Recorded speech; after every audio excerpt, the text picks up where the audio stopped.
Bakit po ba kayo nakakulong, Diwata? Nakulong ko. Hindi ko makatrabaho.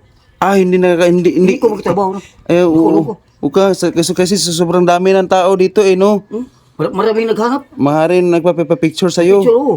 Marami. Wala ka ng oras sa pagtatrabaho? Wala na. Ganun po nga no, naiintindihan ko naman yung sitwasyon mo. Diwata, musta na yung lagay natin dyan? Dahil isa ka ng sikat, musta na yung lagay natin dyan? Ang lagay? Buti-buti na. Buti-buti. Buti na. Ang lagay. Ang lagay, oo. Diwata, sa gitna ng iyong kasikatan, ano po ba yung masasabi mo sa mga buzzers mo o yung mga taong ayaw sa'yo?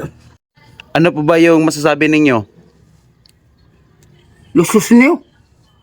Diwata, kailan ka ba makakalabas dito sa kulungan mo? Bukas to. Bukas pala to? Bukas to. Bukas pala to? Mga tama mo. Bukas na to. Bukas pala to. Tama mo, mga tama mo. Diwata ma, may gusto ka bang sabihin sa mga bashers mo? Pupunta ka dito. Mag-inom ng tuba. Yun lang sasabihin mo sa mga bashers mo. Magkano po ba yung tuba dito, Diwata ma? 200.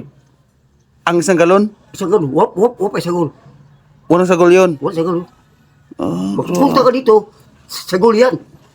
Sagol mo na. Diwata ma, pwede ba magtanong bakit palaging may susi ka sa dibdib? Ayan.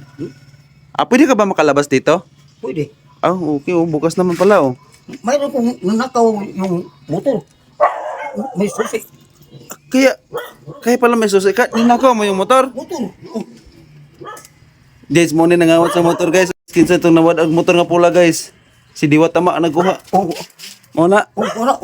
Ako kuha. Anong gagawin mo sa motor? Ha? Anong gagawin mo?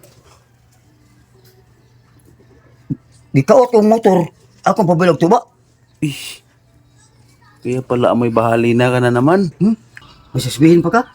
Opo, meron akong tanong sa'yo, Diwata, kasi nabalitaan ko kasi na binigyan ka ni Sir Wamos at saka yung asawa niya ng alahas at saka mga gadgets.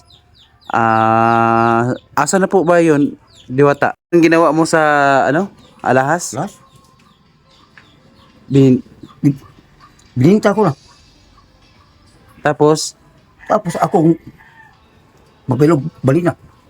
bahalina. Balina ako. Naku. Parang ibang Diwata yata to. Ibang Diwata man ni guys. Lahi man ni, Diwata ma man ni. Sus, Ginoo ko. Ayan guys, kung gusto nyo po ng update patungkol kay Diwata ma, wag na nating tanungin guys.